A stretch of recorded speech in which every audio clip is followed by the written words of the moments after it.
SCP-009 Red Ice. Object Class Euclid. Special Containment Procedures.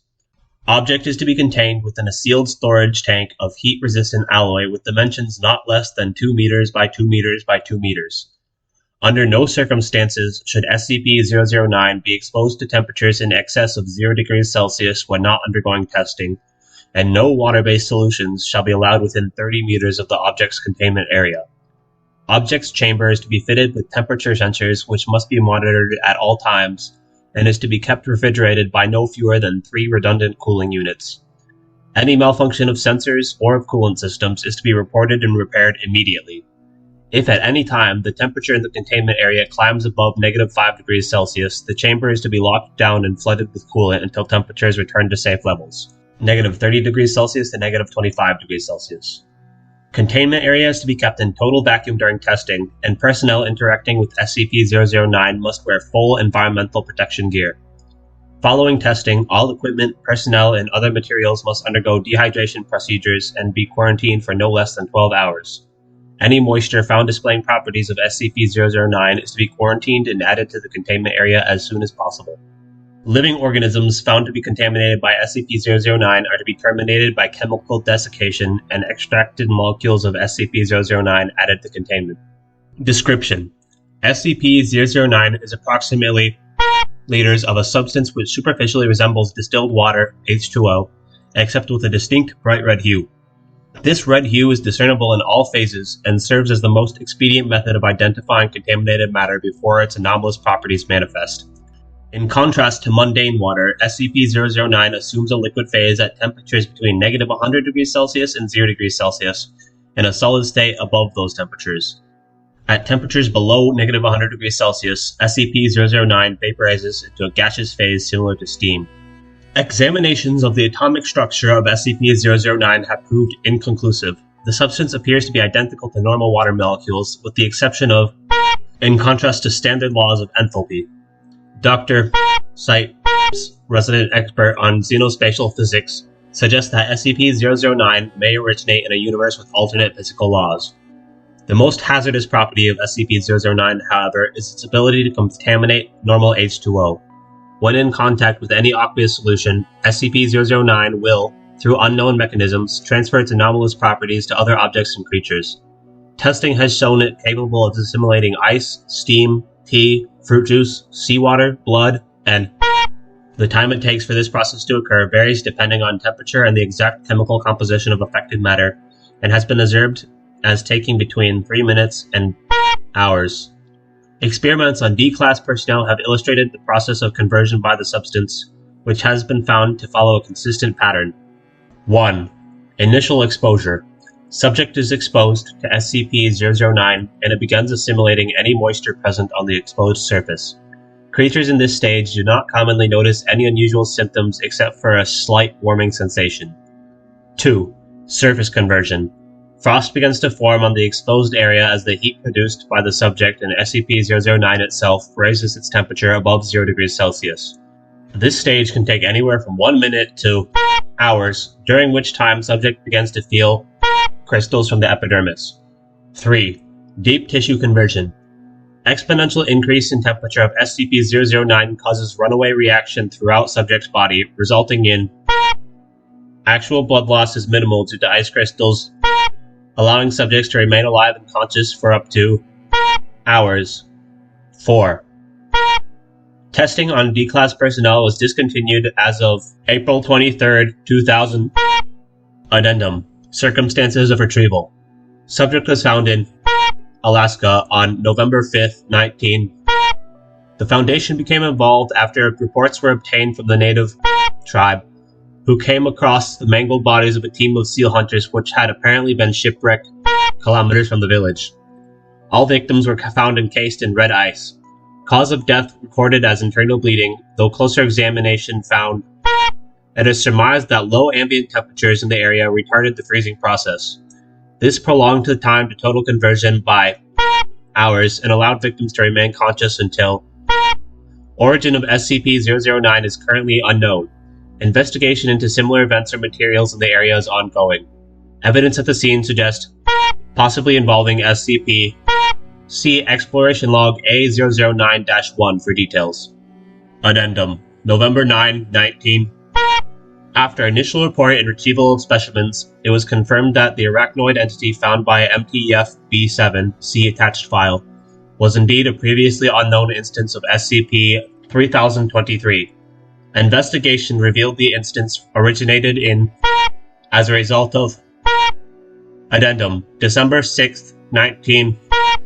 After repeated inquiries, it should be noted that the portion of coastline upon which the initial victims were found was barren rock approximately meters from the seashore and was sufficiently dry and cold to prevent significant contamination of the surrounding area.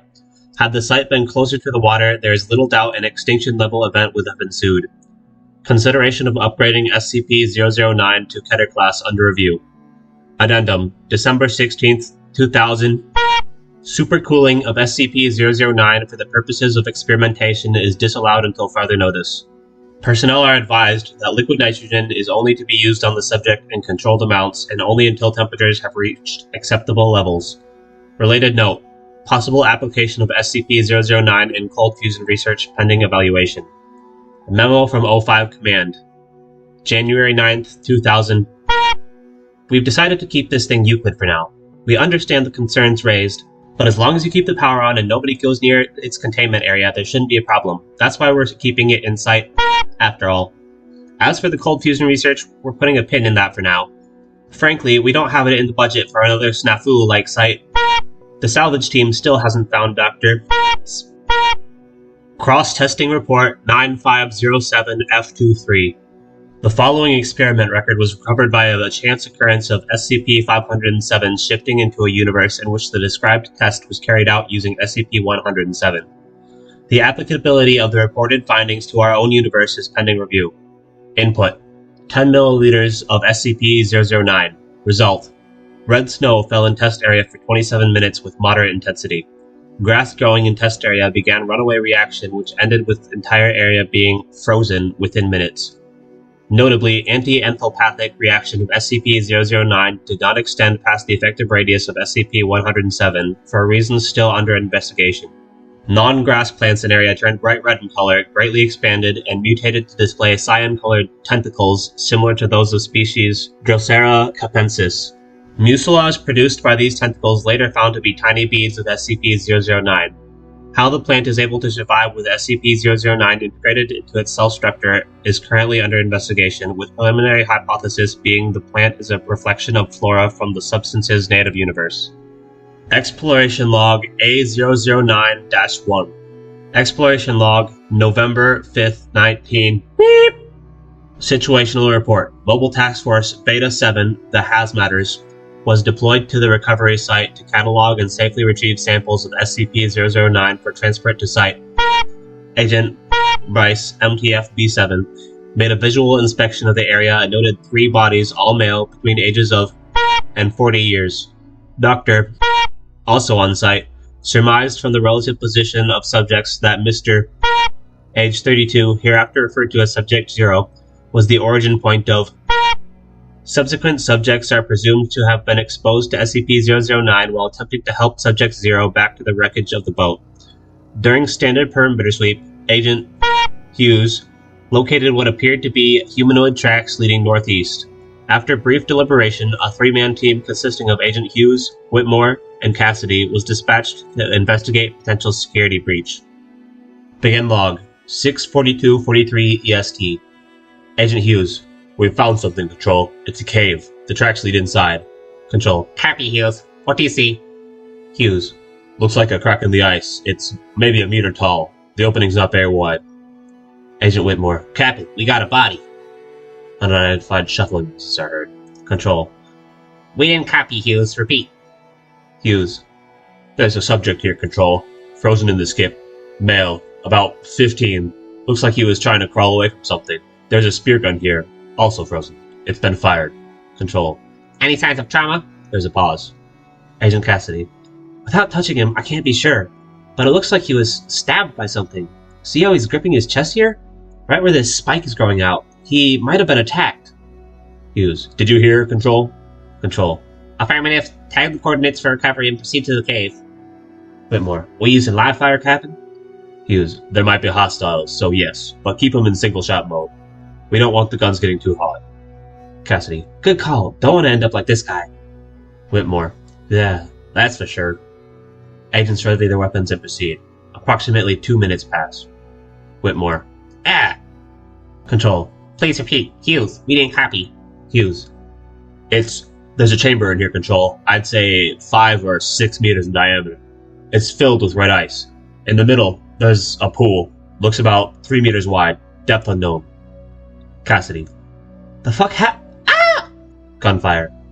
Control, Hughes, come in. Are there hostiles? there is a brief pause. Hughes, fucking hell. Negative, Control, just Jesus, a fucking polar bear. It's dead. There's dozens of bodies in here. Not human. I see a few seals, a snow fox, and what the hell? Whitmore, the fuck is that? Cassie, no. Oh god. Control, Hughes, do you copy? Hughes, Cassidy found a spider. A giant spider. There's a pause, during which shuffling and hard breathing are heard. Control, Is it alive? What do you mean by giant? Hughes, I mean fucking huge, Control. At least a meter leg span. It's frozen. Wait, no, shit. I don't see anything inside. It almost looks like it's made of this stuff. Cassidy, no, not possible. We're nowhere close to Germany. Whitmore, what? What about Germany? Cassidy, Captain, I'm pretty sure that's 323. Control, Repeat, Captain? Hughes, Cassidy said the spider is SCP-3023, Control. There's a pause. Control, That's not possible, Hughes. Why would you think that? Cassidy, I'm sure, Control. I've worked with 3023. It's an instance made of Skip 9. Whitmore, wait, what's 3023? Control, That is classified. Agent Cassidy, you are to speak no more of this. If the specimen is destroyed, there is no reason to worry about it. Please continue your research. Cassidy, but how the fuck did it get in here? Hughes, we copy, Control. Cassidy, sweep the perimeter, see if there's any side tunnels. Cassidy, but... Hughes, that's an order. Cassidy, Hughes, check on these corpses, see if there's any humans. Whitmore, on it. Control, Agent Hughes, how deep is the pool you mentioned? Hughes, can't see the bottom. God, I'm having SCP-354 flashbacks. This is not cool. Control, Focus, Captain. Is there anything nearby you can use to measure the depth? Hughes, pauses. Well, the spider has a spear sticking out of it. Control, Can you safely retrieve it? Hughes, the suit should protect me, right? Control, All the same, try not to touch the affected material. Hughes, alright, I've got it. Should work. Looks to be about 1.5 meters long. Control, Copy that, Hughes. Proceed with caution. there's a pause. Hughes, well, it's definitely more than 1 meter deep. I could go farther, but I'd have to get my hand closer to that stuff. Suit or no suit, I prefer not to do that. Control, Affirmative, Captain. With its passing D-class with gear to test that out. Continue your search. Hughes, copy that. Well, I guess I'm... Cassidy. Captain! Hughes, stand by, Control. What is it, Cassidy? Cassidy, I think you're gonna want to see this, sir. I think I know where the spider came from. Hughes, Control, I'm going deeper into the cave. Control, Affirmative. Proceed. approximately 1 minute of boots crunching on ice and packed snow. Hughes, oh, that's not good. Control, What did you see, Captain? Hughes, an aperture, about 1 meter in diameter. It's covered in this stuff. Cassidy. 10 seconds of silence. Hughes, report. Control, Do you have a visual of Agent Cassidy? Hughes, no, shit, she must have gone inside. Control, Please remain calm. Describe the aperture. Hughes, it just looks like a normal tunnel, but there's no ice past the mouth, red or otherwise. I can make out a dim light coming from somewhere inside. Might be Cassidy's torch. Control, Is there anything else unusual? Hughes, Cassidy. Control, Captain Hughes, please respond. Is there anything else unusual about the tunnel? Hughes, yeah, it's wet. The walls are, and the floor. There's a puddle about 1 meter down. Shit, the puddle is red. A few minutes of breathing and shuffling noises. Hughes, Control, did you get that? Control, Affirmative. Stand by. 30 seconds of breathing, followed by approaching footsteps. Whitmore, yo, what's up? Where's Cassidy? Hughes, she went in there. Whitmore, yo, Cassidy, holla back, girl. 30 seconds of silence. Hughes, ugh. Control, I'm going in there. Control. Negative, Hughes. We're rerouting a team of D-Class for recovery. Your orders are to withdraw the rest of your team and await further orders. Hughes. Finmore. Whoa, hold up. Take it easy. Control. You have your orders, Hughes. I don't think I need to remind you. 45 seconds of silence. Hughes. Copy, Control. Let's go. End log. End file.